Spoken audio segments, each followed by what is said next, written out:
اور جب گنتی الٹا چلنا شروع ہو جائے تو بہت جلد کام زیرو پہ پہنچتا ہے۔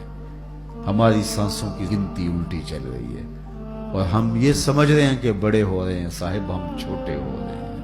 ایک بزرگ فرماتے تھے مجھے ان الانسان لفی خسر کا ترجمہ سمجھ میں نہیں آتا تھا۔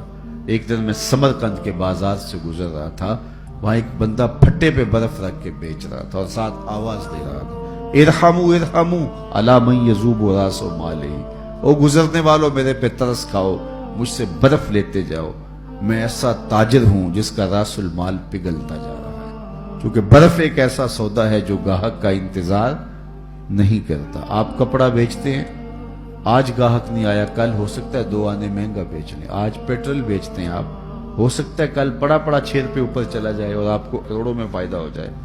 لیکن آپ اگر برف بیچتے ہیں، کل مہنگی بھی ہو گئی تو برف ہی نہیں ہوگی، بیچیں گے کیا؟ تو وہ کہتا لوگوں میرے پہ ترس کھاؤ، مجھ سے برف لیتے جاؤ، میں ایسا تاجر ہوں جس کا راس المال پگھل رہا ہے۔ کہتے جب اس نے یہ آواز لگائی نا تو میرے قدم رک گئے اور میں نے کہا صاحب مجھے ان الانسان لفی خسر کا ترجمہ سمجھ میں آ گیا۔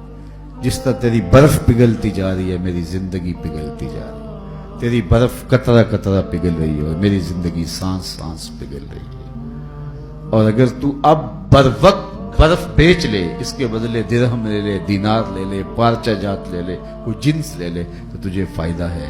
اور میں بھی ان سانسوں کے بدلے درود پڑھ لوں، ان سانسوں کے بدلے قیام کر لوں، رکوع کر لوں، سجود کر لوں، کسی دکھی کے سر پہ ہاتھ رکھ دوں، کسی مشکل میں پھنسے ہوئے شخص کو چھڑا دوں تو یہ میری سانسیں کام آ جائیں گی۔ ورنہ یہ سوئے ہوئے بھی میری زندگی ٹوٹ رہی ہے اور میری سانسیں ٹوٹ ٹوٹ کے مجھ کو کاٹ رہی ہیں، یہ ایک آری ہے جو چیر رہی ہے۔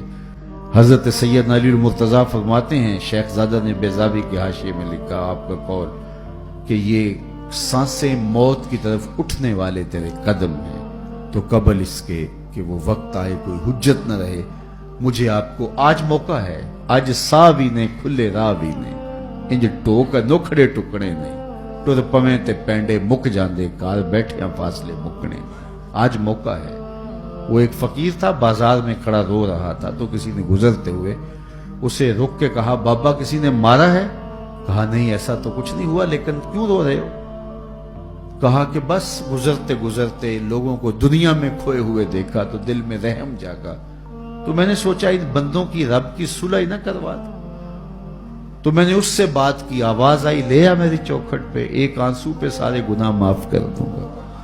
میں بڑا خوش ہوا اور میں نے ان سے بات کی تو یہ الٹا میرا مذاق اڑانے لگے، جا بابا کام کر، تجھے کیا پتا۔ تو مجھے ان کے رویے پہ افسوس ہے اور رونا اس بات پہ آ رہا ہے کہ وہ تو مان رہا ہے، یہ مانتے ہی نہیں، میں اس وجہ سے رو رہا ہوں۔ چلو ٹھیک ہے، اگلے دن وہی شخص قبرستان کے قریب سے گزر رہا تھا تو دیکھا وہی بابا قبرستان میں کھڑا رو رہا ہے، تو پھر اس نے گاڑی روکی اور قبرستان میں چلا گیا۔ عجیب شخص ہے، بازاروں میں بھی روتا ہے، قبرستانوں میں بھی روتا ہے۔ آج کیا مسئلہ ہوا؟ کہا آج مسئلہ بھی کل والا ہی ہے۔ کیا مطلب؟ کہا کل گزرتے گزرتے ان کو دیکھا اور دنیا میں ایسے کھوئے ہوئے دیکھا کہ رب کو بھولے ہوئے تھے، دل میں ترس جاگا، خیال آیا ان بندوں اور رب کی صلح کروا دوں۔ وہ تو مان گیا لیکن وہی نہیں مانے، مایوس ہو گیا ان سے، تو آج ادھر نکل آیا اور آج خیال ہوا ان قبرستان والوں کی اور رب کی صلح کروا دوں۔ تو دلچسپی سے پوچھا آج کیا بنا؟ کہا آج یہ مان گئے ہیں، وہ نہیں مانتا،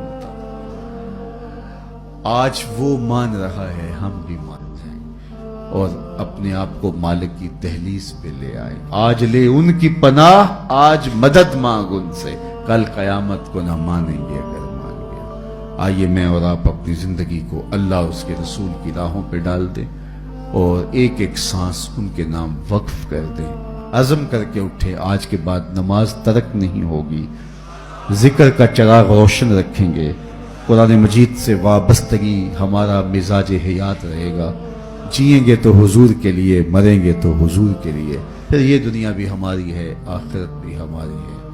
اللہ مجھے آپ کو اپنی پناہوں کا نور دے۔